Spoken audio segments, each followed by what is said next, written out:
नमो विष्णुपदाय कृष्णपृष्ठाय भूतले श्रीमते भक्तिवेदांत स्वामी नामिने नमस्ते सारस्वते देवे गौरवाणी प्रचारे शून्यवादी पाश्चात्य ओम ज्ञानतिमिरान्धस्य ज्ञानाञ्जनशलाकया चक्षुरुन्मिलितं येन तस्मै श्रीगुरुवे नमः।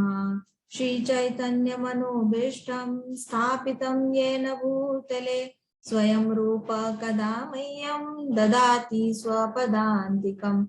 हे कृष्ण करुणा सिन्धो दीनबन्धो जगत्पते गोपेश गोपिका कांत राधा कांत नमोस्तुते तप्त कांचन गौरांगी राधे वृंदावनेश्वरी वृषभानुसुते देवी प्रणमामि हरिप्रिये वाञ्छाकल्पतरुभ्यश्च कृपा सिन्धुभ्य एव च पतितानां पावनेभ्यो वैष्णवेभ्यो नमो नमः।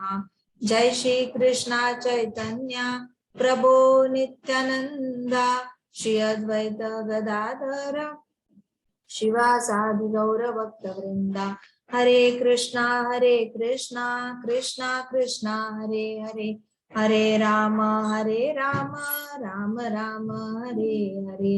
ओम नमो भगवते वासुदेवाय ओम नमो भगवते वासुदेवाय ओम नमो भगवते वासुदेवाय नारायणं नमस्कृत्यं नरं चैव नरोत्तमं देवीं सरस्वतीं व्यासं ततो जयम् उदीरयेत् नष्टप्रायेषु भद्रेषु नित्यं भागवत सेवया भगवती उत्तम श्लोकी भक्तिर्भवति नैष्टिकी मुखं करोति वाचालं पंगुं लंघायते गिरिं यत्कृपातम् अहं वन्दे श्रीगुरो दीनतारणं। हरे कृष्णा कृष्णा कृष्णा हरे हरे हरे राम राम राम हरे हरे। हरे कृष्णा माता जी। हरे कृष्णा माता जी। हरे कृष्णा। तो आज हम देखेंगे कि how to perform devotional service without excess violence. Excess violence मतलब बहुत ज्यादा हिंसा किए बिना। अभी यहाँ पे क्या होता है ना, देवहूति माता पूछती है लॉर्ड कपिला को, बेटे को पूछती एक्सेस वायलेंस। भक्ति में कहाँ एक्सेस वायलेंस होता है? भक्ति में वायलेंस ही नहीं होता बेटे, फिर तुम ऐसे क्यों बोल रहे हो विदाउट एक्सेस वायलेंस? तो ये तो सच है ना, देवहूति माता ने अपनी पूरी लाइफ में जितना भी कर्दमा मुनि के साथ टाइम स्पेंड किया था उसमें कोई भी वायलेंस नहीं था, ना किसी का खून किया था, ना मांसाहार किया था, ना किसी का बुरा देखा था, ना किसी का बुरा किया था। हरे कृष्णा। तो ऐसा कुछ किया ही नहीं था देवहूति माता ने। तो देवहूति माता ने पूछा बेटे एक्सेस वायलेंस ऐसे क्यों बोल रहे हो? ऐसा तो हम कभी भक्ति में करते ही नहीं है, मैंने कभी किसी भक्तों को सुना भी नहीं है वायलेंस करते हुए, तो तुम ऐसे एक्सेस वायलेंस क्यों बोल रहे हो? तो लॉर्ड कपिला ने कहा कि ऐसे करके ऐसे किया और स्माइल किया माता की तरफ। तो माता ने भी देखा, ऐसे किया माता ने, देवहूति माता ने ओ ऐसे किया फिर ओ। So lord Kapila smiled and Devahuti Mata pondered and she said yes। तो उनको अचानक से ऐसे जैसे बेटे ने स्माइल की तो देवहूति माता को क्लिक हुआ कि ओ मैंने सोचा ही नहीं था ये वाला ऐसे था। ऐसे किया yes, to live we sometimes must take life from another, even plants। तो देवहूति माता जल्दी से अपनी पूरी लाइफ स्कैन करी उन्होंने और फिर उन्होंने कहा अरे सच्ची, जीने के लिए तो हमें कभी कभी दूसरों की जान भी लेनी पड़ती है, जैसे पेड़ पौधों की जान लेनी पड़ती है। But eating fruits and vegetables instead of animals reduces the amount of violence. तो देवहूति माता ने कहा लेकिन हम फ्रूट्स खाते हैं, वेजिटेबल्स खाते हैं, तो उससे जो वायलेंस करते हैं हम वो थोड़ा कम ही करते हैं। हाँ या ना बताओ?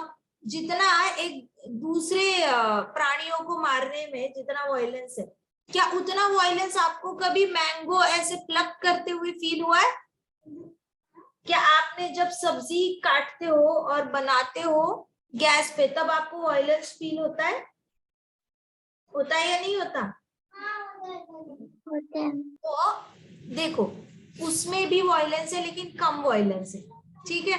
बाकी जीवात्माओं को मार के खाने में ज्यादा वायलेंस है। अभी जो नास्तिकवाद होते हैं ना, नास्तिकवाद जैसे कुछ धर्म है जो बिल्कुल ही मुंह पे मास्क लगा के घूमते हैं और कहते हैं कि नहीं नहीं, अगर हमारे मुंह में बैक्टीरिया भी चला गया तो हम पाप कर रहे हैं। तो फिर कुछ लोग होते हैं, तो इस तरीके से ना कुछ लोग बहुत ही ज्यादा फिर ऐसे वाले कंसेप्ट को ये करते हैं, कहते हैं कि आप लोग तो बड़े जो कहते हैं ना वीगन है, हम लोग वीगन है, हम दूध भी नहीं पीते, हम सब्जी भी नहीं खाते, हम फ्रूट्स भी नहीं खाते, हम बस चावल खाते हैं। तो प्योर वीगनिज्म कंसेप्ट निकली है आजकल। कुछ एक्सट्रीमिस्ट कहते हैं इन लोगों को। एक्सट्रीमिस्ट मतलब गाय से दूध निकलता है इसलिए दूध भी नहीं पियेंगे क्योंकि वो एनिमल प्रोडक्ट है, और दूध नहीं हो गया तो दही भी नहीं खाएंगे, छाछ भी नहीं पियेंगे, घी भी नहीं खाएंगे, तो और दूध से बनाई हुई मिठाइयाँ भी नहीं खाएंगे ये लोग। फिर सब्जियां भी नहीं खाते क्योंकि प्योर वीगनिज्म से कि बिल्कुल भी किसी का खून नहीं करना, तो हम सब्जी भी नहीं खाएंगे, हम सिर्फ थोड़ा सा चावल खाएंगे। तो कुछ लोग ना ये मूवमेंट करते हैं और अपना प्योर वेगनिज्म फैलाने की कोशिश कर रहे हैं, लेकिन ये सच है, इस उपनिषद में लिखा है कि जीव जीवस्य जीवनम, एक जीव हमेशा ही दूसरे जीव को खाकर जिंदा रहेगा, जीवनम उसको जीवन प्रदान होगा। लेकिन अब इसके दो तरीके देखने के। कुछ लोगों को जिनको मांसाहार करना होता है वो कहते हैं ओ क्या तो क्या हुआ, मैंने मछली खा ली तो क्या हुआ, मैंने अगर कोई दूसरा प्राणी खा लिया, जीव जीवस्य जीवनम भैया। अच्छा, जीव जीवस्य जीवनम, तो जब किसी के घर में दादाजी की डेथ होती है तो तब भी कर लो जीव जीवस्य जीवनम, तब क्यों नहीं करते? राइट? अगर इतना ज्यादा शौक है मांसाहार करने का तो घर में अगर कोई डेथ हो रही है तो उसको भी खा लो, वो नहीं खाना। आपने सिलेक्ट करना है जो आपके आपसे रिलेटेड नहीं है, उन चीजों को खाना है। तो इस तरीके से एक्सट्रीमिज्म हो जाता है फिर इसमें। तो यहाँ पे देवोती माता कह रही है कि थोड़ा सा तो वायलेंस वेजिटेबल्स और फ्रूट्स प्लग करने में थोड़ा तो वायलेंस है। देखो, एक शुद्ध भक्त की स्टेज पर जब पहुंच जाता है, किसी को भगवान शुद्ध भक्ति दे देते हैं ना, तो उसको भगवान के लिए माला पिरोते वक्त अगर कोई कहता है कि सिजर से पेटल्स काटो, तो उसके दिल में ऐसे होता है, ऑलरेडी मैं सुई डाल रहा हूँ फूलों के पेटल्स से, और अभी मुझे सिजर भी यूज करनी पड़ेगी फूलों के पेटल्स को काटने के लिए। उसके दिल ना ऐसे छल्ली छल्ली हो जाता है, उसको ऐसे लगता है नहीं, मैं फूलों के पत्तों पर भी वायलेंस नहीं कर सकता। तो शुद्ध भक्ति का क्या हो जाता है, आपका हृदय इतना मक्खन होता है कि आपको फूलों के पत्तों में से भी आपको सुई नहीं डालनी होती। इतना ज्यादा भगवान आपको भक्ति में करुणा आपको प्रदान करते हैं, आपके दिल में ये दे देते हैं, दया भाव दे देते हैं, इतना दया भाव कि आपको सब्जी खाते वक्त भी आप कृष्णा को याद करते हो, हरे कृष्णा कृष्णा कृष्णा हरे हरे, हरे राम राम राम हरे हरे।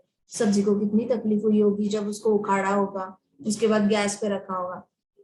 इस तरीके से जब शुद्ध भक्त की स्टेज पे पहुंचते हैं उत्तम अधिकारी भक्त खासकर, तो उनको ना हर चीज में थोड़ा थोड़ा वायलेंस तो है ये पता होता है, और पता होता है इसलिए भगवान का स्मरण ज्यादा होता है। अब जिसके अंदर, जिसको तो मांसाहार करने की आदत पड़ गई है, उसको तो मांसाहार खाते वक्त भी वायलेंस नहीं लगता, वो उसमें भी बड़े सारे जोक्स मार मार के ना खा रहा होता है। तो देवती माता कहती है कि अब मुझे समझ में आया बेटा, आप क्या कह रहे हो बेटा जी, आप तो कह रहे हो एक्स्ट्रा वायलेंस, ज्यादा वायलेंस मत करो, ऐसी भक्ति करो।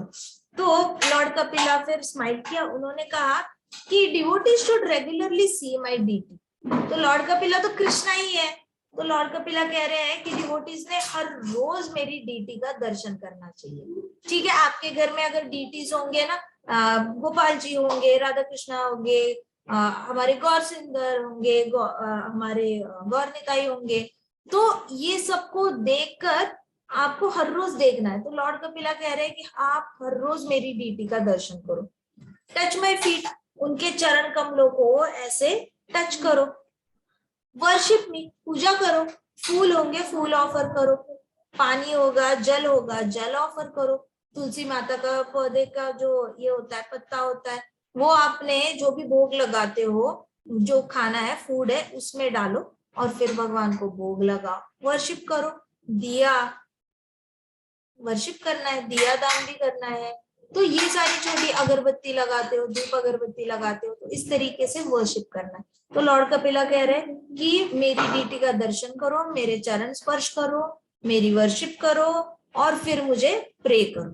तो method, there is a proper process. जैसे स्कूल में जाने की आपकी मेथड है, सबसे पहले जाओ, असेंबली में खड़े हो, असेंबली में जो भी प्रेयर्स हो रही है आपकी, जन गण मन होता है, जो भी होता है आप वो फॉलो करो, फिर आप क्लासरूम में बैठते हो, वहां पे बैग ठीक से रखते हो, पेंसिल बॉक्स निकालते हो, बुक्स निकालते हो, ठीक से बैठते हो, मैम आती है फिर से विश करने के लिए उठते हो, गुड मॉर्निंग मैम, फिर बैठते हो, फिर जो बता रहे हैं वो लिखना, एक प्रोसेस सेट है ना।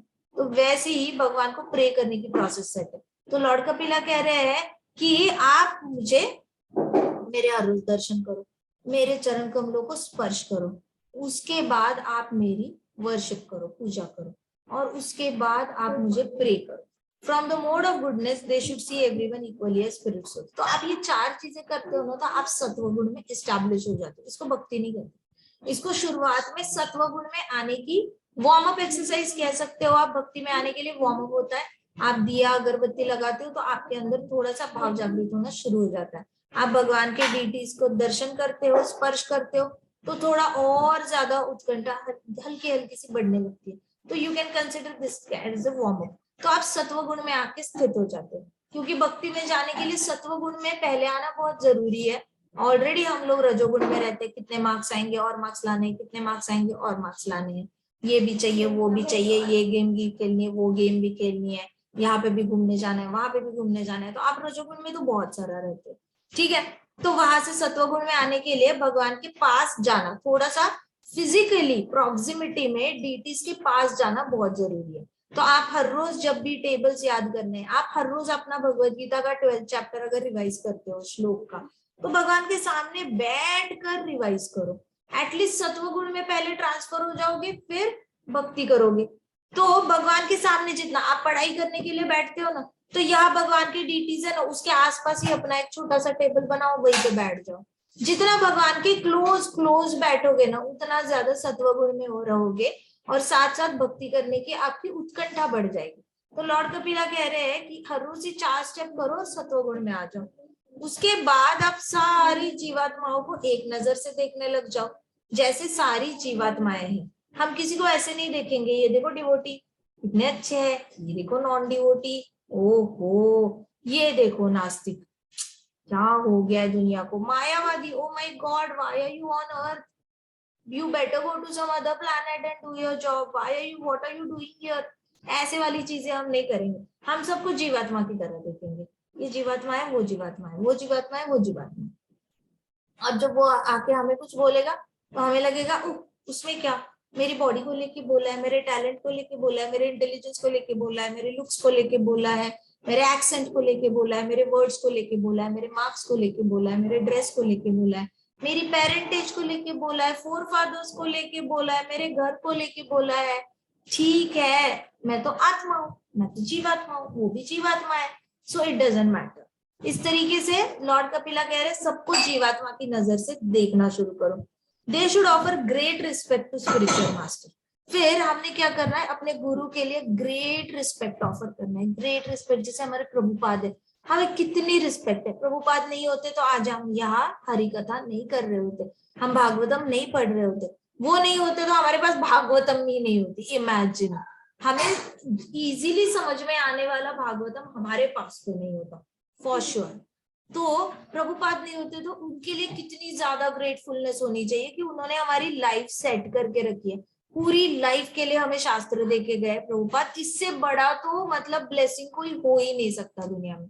इतनी बड़ी लीगेसी छोड़ के गए प्रभुपाद, अगले 10,000 साल तक प्रभुपाद के बुक्स सब पे कृपा बरसाते रहेंगे कृष्णा की। मतलब प्रैक्टिकली प्रभुपाद अपने बुक से कृष्ण भगवान दे के गए हैं सबको, अब बस हमने हाथ में लेने हैं, दैट्स इट, इतना ही बचा है, सब कुछ प्रभुपाद देके गए।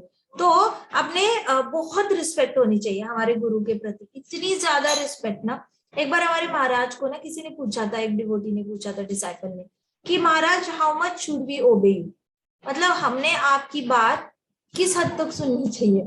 तो महाराज ने बहुत अच्छे से कहा था, आपने इस हद तक ओबीडियंट रहना है कि आप सांस लेने से पहले भी मेरे बारे में सोचो। So that is the respect you give to your guru. क्योंकि जब भी आप गुरु के बारे में सोचते हो ना, जितनी बार आप सोचते हो उनके गुण आपके अंदर आते हैं। तो सोचो, Prabhupada is already a diamond, diamond क्या, वो उससे भी कई ज्यादा शुद्ध भक्त है। तो वो इस दुनिया के है ही नहीं, पहली बात तो वो इतने शुद्ध भक्त है, उनके बारे में हम जितना बोलते हैं, सोचते हैं, सुनते हैं, उनके सारे गुण हमारे अंदर आने लगते हैं। और सबसे बेस्ट ब्लेसिंग तो ये होती है कि भक्ति आ जाती है। तो बहुत रिस्पेक्ट करना चाहिए गुरु की, बहुत ज्यादा, हद से ज्यादा रिस्पेक्ट हमारे अंदर उनके लिए होनी चाहिए, उनकी हर बात के लिए रिस्पेक्ट होनी चाहिए। तो great respect for spiritual master and be compassionate to poor. जो भी गरीब लोग हैं उनके सामने दयावान होना चाहिए, जितने भी हमसे गरीब है उनके उनके लिए ऐसे। देखो कुछ लोग होते हैं ना, मैंने देखा है, भक्त हो ना तो भी मैंने देखा है, डिवोटी हो नॉन डिवोटी हो, एक बार आप बहुत ज्यादा पढ़ लिख जाते हो तो जो पढ़ाई नहीं कर रहे हैं उनको नीचा देखने लग जाते हैं। एक बार आपके पास बहुत पैसा आ जाता है तो जिनके पास आपकी जितना पैसा नहीं है लेकिन आपकी एज के है उनको नीचा देखने लग जाते हैं लोग। एक बार आपकी फैमिली बहुत पढ़ी लिखी हो जाए, दूसरी फैमिली को नीचा देखने लग जाते हैं लोग, और फिर बोलने भी लग जाते हैं कि ये देखो इन्होंने अपनी लाइफ में क्या किया, इतना भी नहीं कर पाए, अब देखो कैसे तकलीफ हो रही है, इनकी उम्र 50 होगी, इनकी उम्र 60 होगी, फिर भी इन लोगों ने कुछ नहीं किया अपनी जिंदगी में।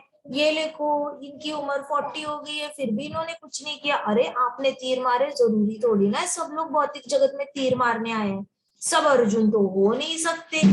तो इस तरीके से क्या होता है ना, किसी के पास थोड़ी सी भौतिक अचीवमेंट आ जाती है ना, तो अपने से नीचे जो अचीवर्स होते हैं उनको नीचा देखना शुरू कर देते हैं। तो लॉर्ड कपिला कह रहे हैं अपने से भी पुअर है उस पे दया भाव दिखाना चाहिए। तो प्रभुपाद हमें बहुत अच्छा फॉर्मूला देके गए, इतना अच्छा फॉर्मूला माय गॉड किसी ने नहीं बताया होगा, कि हमसे जो भी सबऑर्डिनेट्स होते हैं, हमसे जो भी कम में होते हैं, हो सकता है कम पैसा हो, दिखने में कम हो, पढ़े लिखे कम हो, या फिर बॉडी में एक पार्ट कम हो, उनका इंटेलिजेंस में थोड़े कम हो, टैलेंट में थोड़े कम हो, हमें कुछ नहीं पता, बॉडीली रिलेटेड हमसे कुछ ना कुछ कृष्णा ने थोड़ा कम दिया है, लेकिन आत्मा के लेवल पे हम सब लोग तो जीवात्मा ही है, इतना तो जानते हो। तो हमारे अंदर हमसे जो कम होते हैं ना उनके लिए दया भाव होना चाहिए, हमसे जो ज्यादा होते हैं उनके लिए रिस्पेक्ट होनी चाहिए, और हम उम्र जो होते हैं उनके साथ दोस्ती वाला भाव होना चाहिए। तो Prabhupada has made it very clear कि कैसे किसके साथ कैसे डील करना है। जैसे आपको लगे कि कोई मेरे से बेटर है, उम्र में भी ज्यादा है और हमसे बेटर है, या फिर मेरी ही एज का है लेकिन हमसे बेटर है, या फिर मुझसे छोटा है लेकिन मुझसे बेटर है, तो रिस्पेक्ट, ऑल रिस्पेक्ट। बहुत अच्छे से आपने अचीव किया है, वेरी प्राउड ऑफ यू, बहुत अच्छा किया है आपने।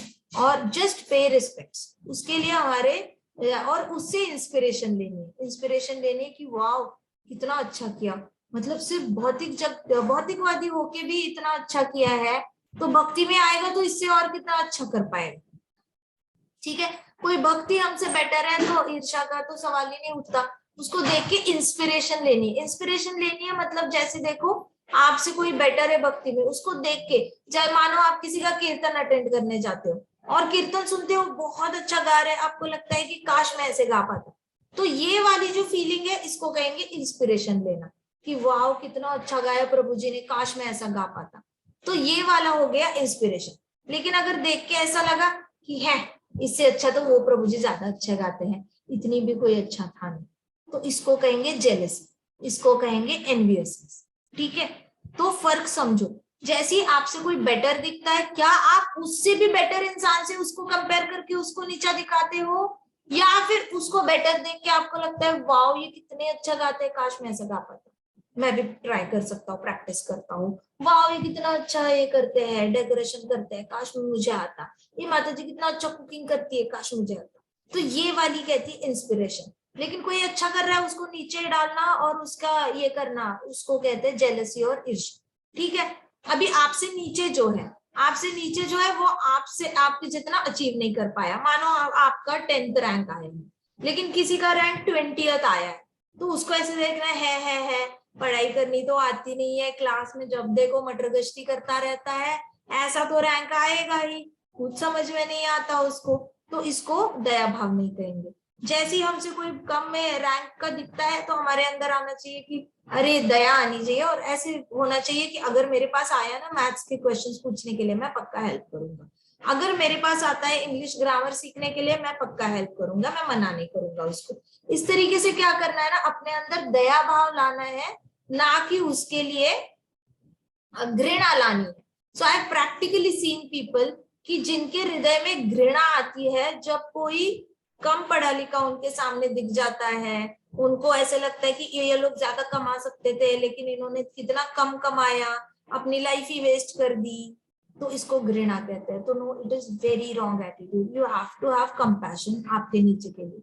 ठीक है, तो लॉर्ड कपिला भी कह रहे हैं कि आपसे जो पुअर है उनके लिए आपके पास दया भाव होना चाहिए, कंपैशन होना चाहिए।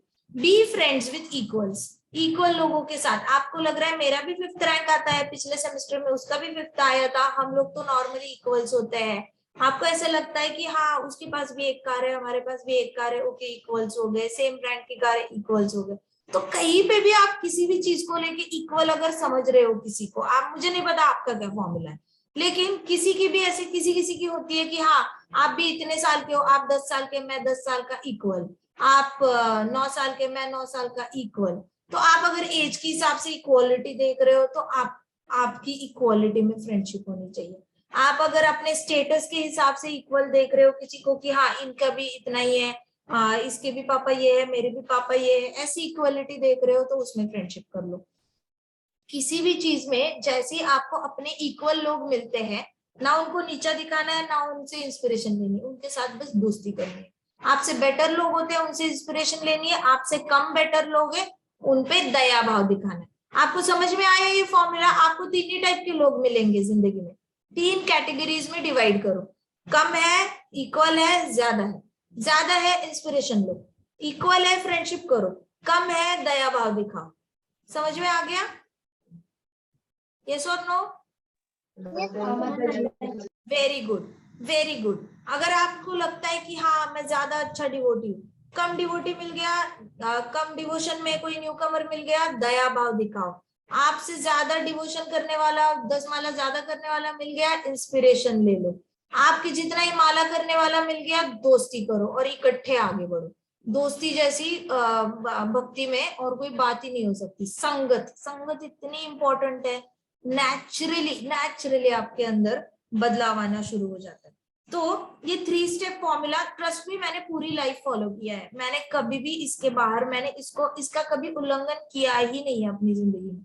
जब से मुझे ये फॉर्मूला पता चला है ना, मुझे कभी भी मुश्किल नहीं आई लोगों के साथ डील करने में। आई ऑलवेज नो, अच्छा बेटर है रिस्पेक्ट, रिस्पेक्ट, इंस्पिरेशन। इंस्पिरेशन लेनी है तो अच्छी चीजें ढूंढनी पड़ती है।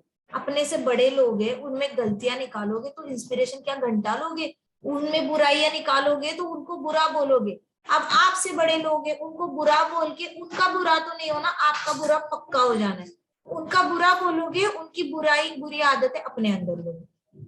आपने बोला कि अरे वो देखो इतने बड़े हैं लेकिन बात करने की तमीज नहीं है, बस आपके अंदर भी वही गुण आ जाएगा, क्योंकि आपने तो सीखा उनसे, ट्रांसफर हुआ ना नॉलेज, आपने तो सीखा उनसे, तो आपके भी अंदर से बात करने की तमीज चली जाएगी। आपने किसी बड़े को बोला अरे वो देखो इतने बड़े हैं फिर भी क्रोध करते हैं, मैं तो बिल्कुल नहीं करूंगा, लेकिन याद तो आएगा क्रोध करना होता कैसे है। अगर आपको याद रहा, माइंड में रहा, तो आपने क्रोध करना ही करना।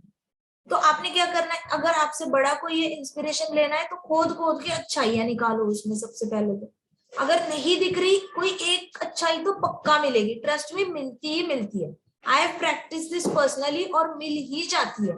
आपसे जो कोई भी बड़ा होता है, एक नहीं, कभी कभी धीरे धीरे धीरे ढूंढते ढूंढते 10 भी मिल जाती है, 20 भी मिल जाती है, कभी कभी लिस्ट 25 तक चली जाती है।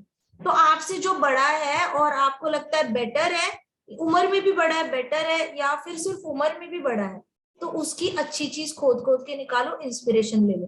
तो इससे क्या होगा, उसकी बुरी चीजों का इम्पैक्ट आप पे नहीं पड़ेगा, कभी नहीं पड़ेगा। तो उनकी बुरी चीजें आपके अंदर नहीं आएंगी। आपसे नीचे जो है वो अगर केयरलेस भी हो, उसके अंदर भरा हुआ शक्टासुर है, लेजी भी है, केयरलेस भी है, जड़े मर्जी जितने भी अवगुण है, उस पे दया भाव दिखाते ही उसके अवगुण चले जाएंगे, ऐसे जाते जाएंगे जाते जाएंगे जाते जाएंगे। तो तब भी आप सेफ हो, इंस्पिरेशन लेते हो तो तब भी आप सेफ हो, अपने इक्वल में दोस्ती करते हो तब भी आप सेफ हो। इस तरीके से आप मैक्सिमम 99.99% झगड़े जो है वो अवॉइड कर सकते हो। सो ये लॉर्ड कपिला का जो फॉर्मूला, मुझे सांख्य योग इतना अच्छा लगता है, आई टेल यू, क्योंकि उसमें प्रैक्टिकल लाइफ लेसन्स है। सांख्य योग जैसा लॉर्ड कपिला ने जो हमें बताया है ना, प्रैक्टिकल लाइफ लेसन्स, पूरी आप भगवत गीता पढ़ लो, थियोरी समझ में आएगी, ऑन ग्राउंड इंप्लीमेंट कैसे करना है आपको समझ में नहीं आएगा। On ground implementation Lord Kapila के थ्रू समझ में आता है, भागवतम से ही पता चलेगा कि रियल लाइफ में इंप्लीमेंट कैसे करना है। भगवत गीता तो पढ़नी पढ़नी है, रूल तो पता होने चाहिए। वॉशिंग मशीन आती है घर में, वॉशिंग मशीन चलानी कैसी है वो तो मैनुअल पढ़ के ही पता चलेगा। अगर आप ह्यूमन बॉडी लेके आए हो इस दुनिया में, तो आपकी ह्यूमन बॉडी चलानी कैसे है वो भगवत गीता से ही समझ में आएगा, लेकिन ऑन ग्राउंड इंप्लीमेंट कैसे करना है वो श्रीमद् भागवतम से समझ में आएगा इजीली। क्योंकि प्रभुपाद ने हमारी ये अभी जो मॉडर्न लाइफ हम जी रहे हैं उसमें इजीली भागवतम कैसे इंप्लीमेंट करना है उसके सारे पैतरे प्रभुपाद ने हमें बहुत अच्छे से उनके पर्पस में बताया है। तो ये सिर्फ प्रभुपाद बताते हैं, उनका जो विजडम है ना वो टाइमलेस विजडम है। मतलब उन्होंने जो लिखे हुए शास्त्र है ना, अगले 10,000 साल तक आराम से अप्लाई होंगे, क्योंकि दुनिया वही के वही रहेगी, इतनी ज्यादा एडवांस नहीं होने वाली, ना इतनी ज्यादा ये होने वाली। उनके जो फॉर्मूलाज है वो तब भी चलेंगे 10,000 साल, अगले 5,000 साल बाद भी चलेंगे, जब लोग बिल्कुल ही याद रखना भूल जाएंगे, तो उनको छोटी छोटी चीजों में भी अप्लाई करना बहुत आसान हो जाएगा। तो लॉर्ड कपिला कह रहे हैं कि इस तरीके से अपने फ्रेंड्स के साथ इक्वल रहने से, आप किसे कम जो लोग हैं उन पे दया भाव दिखाने से, हो सकता है उम्र में कम हो, गरीबी में हो, कैसे भी हो, तो उनपे दया भाव दिखाने से, और आपसे बड़े जो लोग हैं उनको रिस्पेक्ट दिखाने से, इंस्पिरेशन लेने से, प्लस आपके गुरु को ढेर सारा रिस्पेक्ट करके, और सारी जीवात्माओं को जीवात्मा की तरह देखना है। ट्रस्ट में उनको डिवाइड मत करना कभी, डिवोटी, नॉन डिवोटी, नास्तिक, मायावादी। हाँ, नॉलेज होने के लिए पक्का करना, हमें डिस्क्रिमिनेशन आना चाहिए। डिस्क्रिमिनेशन आना चाहिए मतलब पता होना चाहिए क्या क्या टाइप्स है भौतिक जगत में। इसका मतलब ये नहीं कि हर एक को एक कटघरे में खड़े करके जज करने लग जाए। हम ज्यादा टाइम स्पेंड नहीं करना चाहिए ऐसी चीजों पर, टाइम वेस्ट ही है। तो बस सबको जीवात्मा की तरह एक बार स्कैन करो, देख लो सब जीवात्मा है, आपके मन में ही सारे प्रॉब्लम सॉल्व हो जाएंगे। तो इन एडिशन अभी कह रहे हैं लॉर्ड कपिला कि इस तरीके से एक बहुत ही रेगुलेटेड लाइफ जियो। रेगुलेटेड मतलब थोड़ा कंट्रोल रखो अपने सेंसेस पे। गिन के 5 ही तो सेंसेस है, कौन से 1000 सेंसेस है सोचो। एक बार ना, कौन सी स्टोरी पढ़ी थी मैंने, तेनालीरामन की स्टोरी पढ़ी थी। तो तेनालीरामन को काली माता ने दर्शन दिया था, काली माता ने दर्शन दिया था। तो काली माता ने दर्शन दिया तो एक मूड होता है ना ग्रेटफुलनेस का, कि वो माता ने दर्शन दिया है। तो तेनालीरामन को मिलते ही काली माता ने दर्शन दिया, तो तेनालीरामन को बोला पूछो जो पूछना है। तो उन्होंने पूछा कि क्या पूछा था कि मैं आपके 10 मुखों को, ऐसे 10 मुख दिखाए थे काली माता ने। तो गुस्से वाले अलग अलग मुख दिखाए थे, टंग बाहर निकाल के। तो तेनालीरामन ने पूछा, मैं आपके मुखों को देखकर सोच रहा हूँ, आपको जब सर्दी होती होगी तो आप कितने नाक पोंछते होंगे। तो वी आर सो लकी, हमारे पास एक ही सर है, एक ही नाक है, एक ही मुंह है, एक ही ऐसे 2 आंखें है। तो इस तरीके से हमें थोड़े कम सेंसेस हैंडल करने। सोचो रावण की तरह 10 सर होते हैं ना, तो हमें 10 ब्रेन्स हैंडल करने पड़ते। रावण के पास इतने सारे ब्रेन्स थे कि वो सीढ़ी बनाने चला था मून की तरह, मून तक, स्वर्ग लोक तक उसको सीढ़ी बनानी थी, मून से भी ऊपर, ताकि लंका में जितने भी लोग हैं ना वो वॉक करके ऊपर पहुंच पाए, उनको तपस्या ना करनी पड़े। तो प्रभुपाद कहते जितने भी साइंटिस्ट लोग हैं ना, ऐसे रॉकेट लॉन्च कर रहे हैं, सैटेलाइट लॉन्च कर रहे हैं, जो भी है ना, ये महाभयंकर नास्तिकवादी है। इनको बिना तपस्या किए हुए ना ऊपर तक पहुंच रहे हैं, ऊपर के प्लैनेट्स तक पहुंचते हैं, कभी सक्सेसफुल होते हैं, कभी नहीं होते, होते भी है नहीं होते, इसका रियल प्रूफ तो किसी के पास है नहीं अभी तक, बोला तो ठीक है। तो हम क्या करते हैं, कलेक्टिव प्रूफ पे विश्वास करते हैं। कलेक्टिव प्रूफ क्या होता है, 300 साइंटिस्ट ने बोला हम पहुंचे मून पे, तो हाँ बोल देंगे। अगर 300 साइंटिस्ट में से एक ने भी बोला ना, बाहर बात फैला दी कि नहीं नहीं पहुंचे नहीं थे, हमने तो हैवी ग्राफिक एडिट करके ऐसे कुछ किया, तो फिर वापस कंट्रोवर्सी हो जाएगी कि मून पे पहुंचे नहीं पहुंचे, पहुंचे नहीं पहुंचे। अगर 500 सैटेलाइट, 500 लोग मॉनिटर कर रहे हैं सैटेलाइट को, 500 लोगों को बोला स्टेटमेंट दे दो हम पहुंचे हैं इस ग्रह पर, उन्होंने स्टेटमेंट दिया, कलेक्टिव प्रूफ पे विश्वास कर लिया। इसको कहते हैं कि प्रमाण ज्ञान, प्रमाण मिल गया आपको, प्रूफ मिल गया। क्योंकि सबको लगता है 500 लोग मिलकर एक साथ झूठ नहीं बोल सकते, जबकि 500 लोग एक साथ मिलकर कृष्णा का एब्सेंस प्रूव करने पे लगे हुए हैं, तो एक साथ झूठ क्यों नहीं बोलेंगे। बट एनीवेज, सच हो झूठ हो, है तो रावण मेंटालिटी। तो हम लोग बड़े लकी है कि हमारे पास इतने 10 सर नहीं दिए हैं, हमें 10 ब्रेन हैंडल नहीं करने, बहुत ज्यादा एनालिसिस पैरालिसिस करना नहीं है, बहुत एनालाइज करके कृष्णा को प्रूव करने की कोशिश नहीं करनी है कि है या नहीं है। हमें गिन चुन के 5 सेंसेस कंट्रोल करनी है, टंग हो गई, आंखें हो गई, नोज हो गए, कान हो गए, स्किन हो गई। तो हमने थोड़ा सा रेगुलेटेड यूज करना है, बहुत ज्यादा एक्सट्रीम में जाके ज्यादा यूज नहीं करना है। टंग दी है ना खाने के लिए, इसका मतलब ये नहीं कि फेवरेट है चाइनीज तो खाते रहो खाते रहो, लंच में भी चाइनीज, डिनर में भी चाइनीज, ब्रेकफास्ट में भी चाइनीज, दूसरे दिन सुबह भी चाइनीज, दोपहर को भी चाइनीज, रात को भी चाइनीज। एक्सप्लॉइट नहीं करना है, ठीक है। किसी को डोसा पसंद है तो तीनों टाइम डोसा डोसा डोसा डोसा डोसा, कुछ और खा ही नहीं रहे। तो ऐसे ज्यादा मतलब ये नहीं करना है। रेगुलेटेड मतलब भगवान को भोग लगाओ, खा लो भगवान को भोग लगाओ, और वो खाना भी कितना है, जितनी भूख है उतना ही खाना है। अननेसेसरी पेट पे बहुत ज्यादा अत्याचार नहीं करने हैं, तो खाना भी उतना ही खाना चाहिए। देखो आपकी मुट्ठी जितनी होती है ना, उतना ही आपका पेट है, तो उतना ही खाओ। अननेसेसरी बहुत ज्यादा नहीं खाना चाहिए, जिससे कि हमें बहुत नींद आ जाए, फटीक आ जाए, आलस आ जाए। अब आप छोटे बच्चे हो, आप बहुत ज्यादा जंपिंग वंपिंग करते हो, खेलते हो, तो अलग बात है, लेकिन फिर भी जितनी मुट्ठी है उतना ही खाना चाहिए। स्पेस छोड़ो पेट में। महाराज कहते थे कि दुनिया में इतने सारे लोग खा खा के जितने मर रहे हैं ना, उतने लोग गरीबी से नहीं मर रहे हैं। लोगों को लगता है कि दुनिया की सबसे बड़ी प्रॉब्लम ही हंगर और थर्स्ट है, मतलब दुनिया की सबसे बड़ी प्रॉब्लम खाना है। लोगों को खाना नहीं मिल रहा, भूख से मर रहे लोग। लेकिन पता है उससे भी बड़ी प्रॉब्लम है मोटापा। लोग खा खा के ज्यादा मर रहे हैं, खा खा के उनको डाइजेशन प्रॉब्लम्स हो रहे हैं, खा खा के अलग अलग बीमारियां हो रही है। तो महाराज कहते थे कि देखो आपका पेट है तो इतना सा, उसमें थोड़ा सा खाने के लिए जगह बचाओ, थोड़ा पानी होना चाहिए। अब वो मिक्स होके घूमने के लिए थोड़ी स्पेस भी तो बचनी चाहिए, जगह भी तो दो, हवा भी तो होनी चाहिए उसमें, ताकि पानी और खाना पेट में ऐसे ऐसे घूमने के लिए। आप पूरा पेट कट टू कट खाने से भर दोगे, उसमें अंदर पानी जाएगा, स्पंज की तरह वो खाना एब्जॉर्ब भी कर लेगा, मान के चलो, लेकिन उसको घूमने के लिए जगह कहाँ है। पेट ज्यादा एसिड फेंकेगा उसको डाइजेस्ट करने के लिए। अब पेट ज्यादा एसिड फेंकेगा तो पेट को तो बड़ी मेहनत करनी पड़ रही है। पेट जितनी ज्यादा मेहनत करेगा उतनी ज्यादा आप बैठे बैठे वर्कआउट कर रहे हो, बैठे बैठे आपका शरीर ज्यादा चल रहा है, और ज्यादा ज्यादा शरीर चलता है तो थक जाता है शरीर, शरीर थक जाता है तो बैठे बैठे ऐसे नींद आ जाती है। जाप कर रहे हो तो भी नींद आ जाती है, पढ़ाई कर रहे हो तो भी नींद आ जाती है। शांति से मम्मा पहले बोले बैठ जाओ, थोड़ा सा मन शांत कर लो, बैठे बैठे नींद आ जाएगी। कार में बैठोगे 2 सेकंड में सो जाओगे, हवा लगेगी ठंडी ठंडी, सो जाओगे।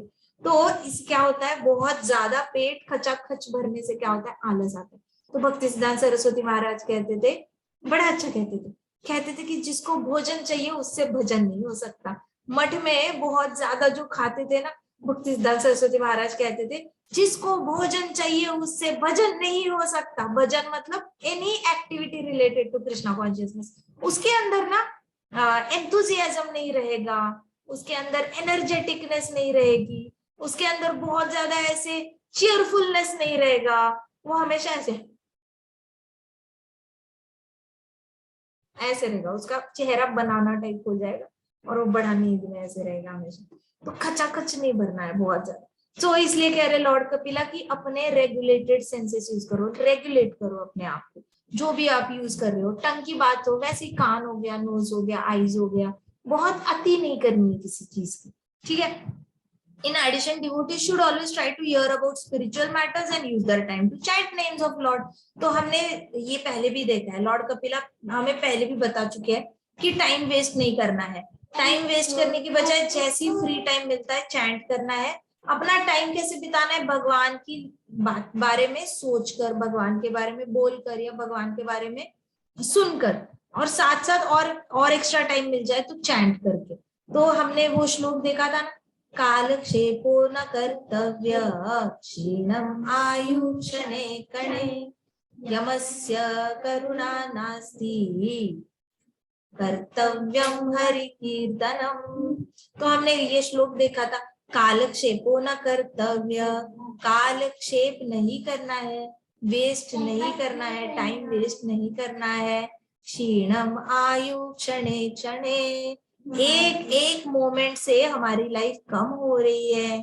यमस्य करुणा नास्ति, यमराज जी को कोई भी करुणा नहीं होती। करुणा हमारे अंदर आ सकती है, भक्तों के अंदर, कृष्णा के अंदर है, यमराज जी के अंदर कोई करुणा नहीं होती। उन्होंने तो डिसाइड किया ना, आत्मा को खींचना है तो बड़ी बड़ी बेड़ियां डाल के आत्मा को शरीर से खींच के ले जाते हैं, रुकने नहीं देते, एक सेकंड के लिए नहीं रुकते। वो अगर किसी आत्मा ने कहा ना रुको थोड़ा पानी पी लेता हूँ, गेट लॉस्ट, चल निकल, ये वाला उनका डायलॉग होता है, चलो निकलो। तो he is just like he will throw the hook and then pull the soul out of body. उनके यहाँ पे फ्रैक्शन ऑफ सेकंड की भी देरी नहीं होती, वो इतने पंक्चुअल है अपनी ड्यूटी में, मतलब बिल्कुल भी वो एक सेकंड का भी देरी नहीं करते। डिसाइड किया नहीं इस टाइम पे खींचना है आत्मा को, आएंगे हुक डालेंगे, खींचेंगे बॉडी से। यमस्य करुणा नास्ति कर्तव्यम हरि कीर्तनम, कर्तव्यम हरि कीर्तनम मतलब हमारा कर्तव्य है चैंटिंग करते रहना, केयर करते रहना। आप सोचो अभी आप जाओगे बेड टाइम स्टोरीज के बाद आप जाके फेस वॉश करोगे, फेस वॉश करोगे तब आप क्या, आप अपना माउथ तो यूज नहीं कर रहे हो, किसी से बात नहीं कर रहे हो, सोच भी नहीं रहे हो कुछ, हरे कृष्णा कृष्ण कृष्ण हरे हरे, हरे राम राम राम हरे हरे बोलते रहो बोलते रहो। ब्रश करने जाओगे मन में हरे कृष्णा कृष्ण कृष्ण हरे हरे, हरे राम। टूथपेस्ट लगा रहे हो टूथब्रश पर, तब तो आप किसी से बात नहीं कर रहे हो। सुबह सुबह तो आप ऐसे ही जाते हो, टूथपेस्ट लेते हो, ब्रश पे लगाते हो, चुप ही रहते हो। तो चुप रहने से अच्छा हरे कृष्णा कृष्ण कृष्ण हरे हरे, हरे राम राम राम हरे हरे। ब्रश करके हो गया, वापस आप ऐसे फेस पे पानी डालते हो, तब आप किसी से बात नहीं कर रहे हो, ऐसे ऐसे करके टॉवल से फिर आप नैपकिन लेके ऐसे डैप करके अपना फेस पोंछोगे, हरे कृष्णा कृष्ण कृष्ण हरे हरे, हरे राम राम राम हरे हरे। फिर आप कबर्ड से यूनिफॉर्म निकालने जाओगे, हरे कृष्णा कृष्ण कृष्ण हरे हरे, हरे राम राम राम हरे। वॉक करते करते वॉशरूम जाओगे, हरे कृष्णा कृष्ण कृष्ण हरे हरे।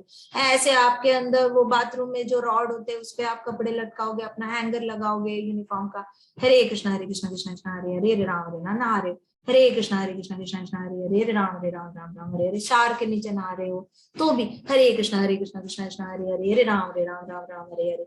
कितना टाइम लगता है हरे कृष्णा बोलने में? You have so much of free time in your hands, इतना सारा टाइम आपके पास रहता है जब आप किसी से भी बात नहीं कर रहे होते हो, ना कोई आपको आके डिस्टर्ब कर रहा है, आप रूम में अकेले बैठे हो, आप सोच रहे हो मैं ड्राइंग करूँ, बुक्स निकालू, क्या करूँ, हरे कृष्णा कृष्ण हरे हरे, राम राम हरे हरे, क्या करूँ, पेंटिंग करूँ, ड्राइंग करूँ, मैथ्स करूँ, साइंस करूँ, जीके करूँ, क्या करूँ, ऐसे सोच रहे हो, चैंटिंग करते रहो।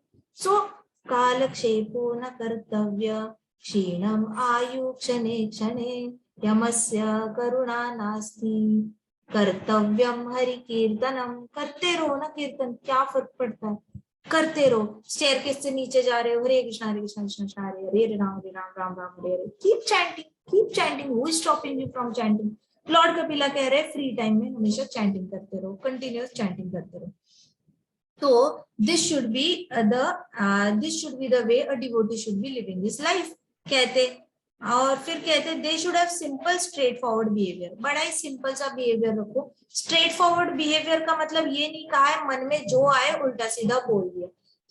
पता है कुछ लोगों को ना बड़ा अभिमान होता है, मैं तो जी बड़ा स्ट्रेट फॉरवर्ड हूँ, मैं तो बड़ी स्ट्रेट फॉरवर्ड हूँ, मेरे मन में जो आता है, जो मन में होता है वो मेरे मुंह पे होता है। हम उन लोगों में से नहीं है जो पीछे जाके बोलते हैं। हमें अगर कुछ गलत लगता है तो हम सामने मुंह पे बोलते हैं, हम पीछे कुछ नहीं बोलते भैया, ऐसे करके आके सामने मुंह पे लड़ाई करते हैं। इसको स्ट्रेट फॉरवर्डनेस नहीं कहते, ठीक है। तो कबीर कहते हैं ना, ऐसी वाणी बोलिए मन का आपा खोल, औरन को भी सुख दिए आप पे सुख होए। तो इसे मतलब क्या है, वाणी तो ऐसी होनी चाहिए जिससे कि आपको अंदर भी सुख मिले, दूसरे को भी सुख मिले। Unpalatable truth should never be disclosed, मतलब ऐसी वाणी बोलो जिसमें सामने वाले को तकलीफ ना हो। स्ट्रेट फॉरवर्डनेस का मतलब ये नहीं होता, देखो जब कृष्ण छोड़ के गए थे ना, कृष्णा ने जब ये हमारा ब्रह्मांड को छोड़ के कृष्णा वापस गोलोक चले गए थे, तो कृष्णा चले गए थे तो विदुर को पता था, लेकिन उन्होंने आके बताया नहीं। सो इस तरीके से जब इवन विदुर को पता था लेकिन नहीं बताया। क्यों नहीं बताया? क्योंकि विदुर को पता था कि ये जो न्यूज है ये न केन प्रकारेण युधिष्ठिर महाराज के पास पहुंचेगी, पांडवों के पास पहुंचेगी, और तब वो लोगों को इतना इतना दुख होने वाला है, कभी ना भरने वाला दुख होने वाला है, क्योंकि उनकी लाइफ ही शुरू होती है कृष्णा से और खत्म ही होती है कृष्णा पे। उन्होंने तो अपनी लाइफ में गाइडेंस के लिए कभी किसी और का मुंह तक नहीं देखा। उन्होंने हमेशा ही जब भी गाइडेंस चाहिए कृष्णा, मेंटर चाहिए कृष्णा, मुश्किल आ गई कृष्णा, खुशी का मौका कृष्णा। देखो खुशी के मौके में इंद्रप्रस्थ जब खड़ा हुआ था तब भी कृष्णा को याद किया था, राजसूय यज्ञ किया था तब भी कृष्णा को चीफ गेस्ट रखा था, दुख में हो गए तब भी कृष्णा, सुख में थे तब भी कृष्णा। तो उनकी लाइफ शुरू ही होती थी कृष्णा पे, खत्म ही होती थी। तो विदुर जी को पता था कि ये इन लोगों के सर पे ऐसा दुख आएगा, ऐसा लगेगा जैसे पहाड़ टूट पड़ा है सर पे, इतना ज्यादा दुख होने वाला है इनको, खून के आंसू रोएंगे, इतना बुरा लगेगा उनको। विदुर ने नहीं बताया। Unpalatable truth should never be disclosed. आपको लग रहा है ना, सामने जाके उसकी खटिया खड़ी कर दू, सामने जाके उसको कन्फ्रंट करूं, लड़ाई करूं, देखते हैं सामने क्या बोलता है या क्या बोलती है। चाहे आपके मन में ऐसी वाली भावनाएं आए ना, तो इसको तमोगुणी भावनाएं देख ऐसे सोचकर इसका त्याग करना, इसको स्ट्रेट फॉरवर्डनेस नहीं कहते। जो कोई भी आपको अगर कभी सिखाने की कोशिश करता है ना, सीधे जवाब देना था मुंह पे, सुन के क्यों आए, इसको कहते हैं कि हमारे खानदान के लोग सुन के नहीं आते, दो लगा के आते हैं। ऐसे वाला कोई सिखाएगा तो नहीं सुनना। No, note it for that, no eye for an eye, no no no, that is a very wrong thing, ठीक है। तो इस तरीके से हमारे मन में ना ये वाली भावनाएं नहीं होनी चाहिए। तो कहते हैं कि एक डिवोटी होता है ना, वो हमेशा ऐसी वाणी बोलता है, उसको स्ट्रेट फॉरवर्ड भी अगर कोई चीज बतानी है तो उसको पता होता है कोई बुरी चीज है तो वो अपने नसीब से ही उसके पास वो न्यूज आएगी, हमें उसका पोस्टमैन बनने की जरूरत नहीं है। सिमिलरली अगर सामने उसका कुछ गलत वो करते हुए दिख रहा है तो डायरेक्टली उसको जाके बुरी वाणी में नहीं बताना है, ठीक है। वाणी में इस तरीके से चेंजेस करने हैं जिससे कि सामने वाले को सुनते हुए ऐसे लगे कि मेरी भलाई के लिए बोला जा रहा है, ना कि मुझे नीचा दिखाने के लिए। कभी कभी लोग सोच तो अच्छी होती है लेकिन वाणी में गड़बड़ कर देते हैं, इसकी वजह से उनका मैसेज मिसअंडरस्टैंड होकर सामने वाले के साथ रिश्ता टूट जाता है। तो ये एक आर्ट होता है जो हमें प्रैक्टिस करके भक्ति से, हमारे भक्तों से सीखना चाहिए। भागवतम में भक्त कैसे बता रहे हैं ये सारी चीज। अभी देखो देवहूति माता ने शुरुआत से जिद पकड़ ली है कि मैं कैसे त्याग करूंगी, मेरा तो सब अच्छा है, मेरा तो सब अच्छा है, मैं कैसे त्याग करूंगी, लेकिन मुझे त्याग करना है। मैं कैसे करूं त्याग, सब कुछ तो अच्छा है लेकिन मुझे त्याग करना है। तुम बताओ कोई इजी मेथड बताओ, कोई इजी मेथड बताओ। ये सब कुछ तो समझ में आ गया, भक्ति भाव के बारे में बताओ, ये सब कुछ तो तुमने बताया। तो देवहूति माता कितनी ज्यादा क्वेश्चंस पूछ रही है। लॉर्ड कपिला उनको कहीं पे भी पुट डाउन नहीं कर रहे हैं। ओ माता, यू आर सो इनोसेंट, कैसे आप इतनी भोली हो, आपको इतना समझ में नहीं आता, ऐसे नहीं कर रहे हैं। लॉर्ड कपिला उनको गाइड करते जा रहे हैं, सजेशंस भी देते जा रहे, कहीं पे भी पुट डाउन नहीं किया है, इंसल्ट नहीं किया है।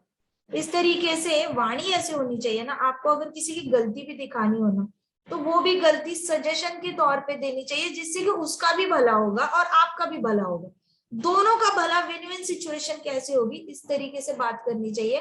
ना कि उसको नीचा दिखाकर उसको बैड फील, अब उसने बैड फील कराना है, उसकी मर्जी है। लेकिन आपकी तरफ से आपने इस तरीके से वाणी दिखानी है कि दोनों का भला देखा जा रहा है, उसमें से कोई सॉल्यूशन निकालने की कोशिश कर रहे हैं, लेकिन डायरेक्टली जाके उसकी गलती है, उसकी गलती है, उसकी गलती है, आप ही गलत हो, आप ही गलत हो, आप ही गलत हो, हम तो भाई दूध के दूल्हे हैं, हम तो बड़े अच्छे वक्त है, ये वाला नहीं रखना है। दोनों में कैसे इस तरीके से बोला जाएगा जिससे कि सामने वाले का भी भला हो, अपना भी भला हो, इस तरीके से जब आप वाणी रखते हो उससे रिजल्ट हमेशा अच्छे आते हैं। जिस तरीके से पीस का प्रपोजल लेके कृष्णा गए थे, तो कृष्णा ने कहीं पे भी दुर्योधन को पुट डाउन नहीं किया, कृष्णा सजेशन देते गए कि तुम ऐसे करो ना, थोड़ा सा पार्ट दे दो उनको, ऐसे नहीं तो ऐसे करो, ऐसे करो। दुर्योधन नहीं मानने को तैयार था, ठीक है बेटा 5 गांव दे दो, 5 गांव दे दो। फिर जब दुर्योधन ने बोला नहीं, नीडल के ऊपर एक टिप है, उतनी भी जमीन नहीं देंगे हम पांडवों को, तो जब कृष्णा को तब पता चला, तब कृष्णा ने बोला ठीक है, फिर युद्ध तो होगा ही होगा। कृष्णा ने अपना कर्तव्य पूरा किया था। तो कृष्णा की देखो लैंग्वेज, लैंग्वेज जो है ना, ये लैंग्वेज हमें सीखना बहुत इंपॉर्टेंट है। भगवान हमें अपने हर एक लीला से सिखाते हैं कि लैंग्वेज कैसे। आपको जब किसी की गलती दिखेगी ना, तब भी कुछ भी बोल के, हाँ ये सब कुछ तो अच्छा कर रहे हो लेकिन ऐसे करो, ये सब कुछ तो अच्छा कर रहे हो लेकिन, जैसे आप लेकिन बोलोगे ना, आपकी सारी मेहनत, आपने सारी तारीफ की है ना, वो पानी में चली जाती है। इसलिए बोलते वक्त भी हमने किसी की तारीफ करके लेकिन ये वर्ड यूज नहीं करना है, लेकिन, किंतु, परंतु, बट, हाउएवर, ये सब कुछ यूज नहीं करना है। जब भी आपको किसी की गलती दिखानी है, उसको बोलना है कि आपको लगता है ऐसे करेंगे तो ठीक हो जाएगा, आपको क्या लगता है, मुझे ऐसे लग रहा है कि ऐसे करके वर्क होगा, आप बताओ आपको क्या लगता है। फिर उसका सजेशन लेना है, अच्छा ऐसे करेंगे तो ठीक होगा, ओके मेरी तरफ से मुझे ऐसे लगता है, ऐसे करेंगे तो ठीक होगा। तो दोनों मिलकर एक सोल्यूशन पे आना है, ना कि तुम गलत हो, तुम गलत हो, तुमने ऐसा किया, तुम ऐसे नहीं करते तो ऐसे नहीं होता, तुम्हारी वजह से सब गड़बड़ हो रही है, तुम भैया, तुम करके सारी उंगलियां तो आपकी तरफ हो रही है, तीन उंगलियां। सो क्या पा लिया आपने, कुछ नहीं पा लिया आपने, तो बस लड़ाई करी और रिश्ता तोड़ दिया। तो इस तरीके से हमने क्या करना है ना, कि हमने बिल्कुल भी, यहाँ पे कहा गया है ना, लॉर्ड कपिला कह रहे हैं कि कभी भी किसी के साथ होना है तो सिंपल रहो और स्ट्रेट फॉरवर्ड रहो। स्ट्रेट फॉरवर्ड कम्युनिकेशन इसको भी कहते हैं कि मिलजुल कर किसी सॉल्यूशन पे आना। उसकी गलती है मान लिया, लेकिन अगर हमें इफेक्ट कर रही है तो हमारी भी गलती है, कहीं ना कहीं अगर हम पे इम्पैक्ट हो रहा है, इसका मतलब हमारी भी कहीं ना कहीं गलती है, अभी बस दिख नहीं रही है। बात करते करते अपनी गलती भी दिख जाएगी, रुको थोड़ा सा बात करो और अपनी गलती भी देखने की कोशिश करो। अब सबसे बेस्ट पार्ट क्या होता है, अपनी गलती दिख जाती है ना, तो सॉल्यूशन भी निकल के आता है। दूसरे को तुम गलत, तुम गलत, तुम गलत, तो क्या होता है, आपकी पीठ के ऊपर तिल है वैसे ही रहता है, आपके पीठ के ऊपर मल है, छी छी छी गंदा मल वैसे ही रहता है। आप कोशिश भी नहीं करते कि उसको साफ करने का। आप क्या कहते हो, तुम्हारी पीठ गंदी है, तुम्हारी पीठ गंदी है, देखो मुझे दिख रहा है तुम्हारी पीठ गंदी है। भैया अपनी भी पीठ देख लो, कैसे देखो, मुझे तो दिखता ही नहीं। मुझसे ठीक से बात करोगे तो मैं बताऊंगा ना तुम्हारी पीठ कितनी गंदी है। तुम मुझसे ठीक से बात ही नहीं करोगे तो मैं तुम्हारी गलतियां बताऊंगा क्यों, तुम्हें अपनी गलतियां पता नहीं चलेगी, तुम सुधरोगे ही नहीं, तुम तो वैसे की वैसे रहोगे, ढीठ के ढीठ, फिर तुम्हारा ना ग्रोथ होना है ना कुछ होना है। इस तरीके से क्या होता है, फिर हम अपना ही नुकसान करते हैं।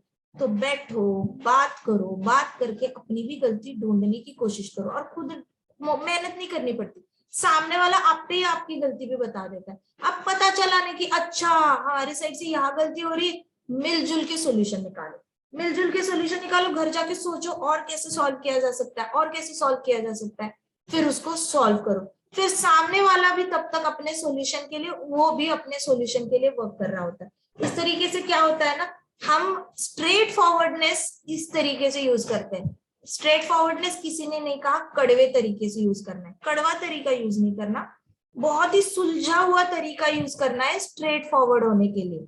कड़वा तरीका यूज करके आप अपनी पैर पे कुल्हाड़ी मार लेते हो, क्योंकि होते तो अपने ही लोग हैं, होते तो आपके आस पड़ोस वाले भी आपके आस पड़ोस वाले हैं, कोई मून पे रहने वालों के नेबर्स तो है नहीं, आपके रिलेटिव्स आपके रिलेटिव्स है, रोड पे चलने वालों के तो रिलेटिव्स नहीं है, तो है तो आपके ही सारे लोग, नेबर्स भी आपके, रिलेटिव्स भी आपके, दोस्त भी आपके, घर वाले भी आपके, टीचर्स भी आपके, क्लासमेट्स भी आपके, तो आपके आसपास के सारे लोग हैं। तो इस तरीके से स्ट्रेट फॉरवर्डनेस तरीके से इंप्लीमेंट करो, सिंप्लिसिटी तरीके से इंप्लीमेंट करो, तरीके से लॉर्ड कपिला जैसे बोल रहे हैं वैसे इम्प्लीमेंट करोगे तो स्पिरिचुअली आगे बढ़ पाओगे। कहीं पे भी आपको पश्चाताप नहीं करना पड़ेगा कि काश मैंने ऐसे गलत ना बोला होता, काश मैंने उसका दिल ना दुखाया होता, काश मैंने उसके साथ थोड़ा टाइम बिताया होता, काश मैं किसी सॉल्यूशन के साथ आता, काश मुझे कोई मिलता बताने वाला कि तब प्रॉब्लम कैसे सॉल्व करनी है तो मुझसे ये गलतियां नहीं होती। तो ये वाला डायलॉग ना अवॉइड ही हो जाएगा। ठीक है, कोई किसी को कोई क्वेश्चंस है? Any questions? ग्रंथराज श्रीमद् भागवतम की जय, श्रील प्रभुपाद की जय, श्री श्री राधा श्याम सुंदर की जय, श्री श्री कृष्ण बलराम की जय, वृंदावन धाम की जय, छोटे छोटे भक्तों की जय।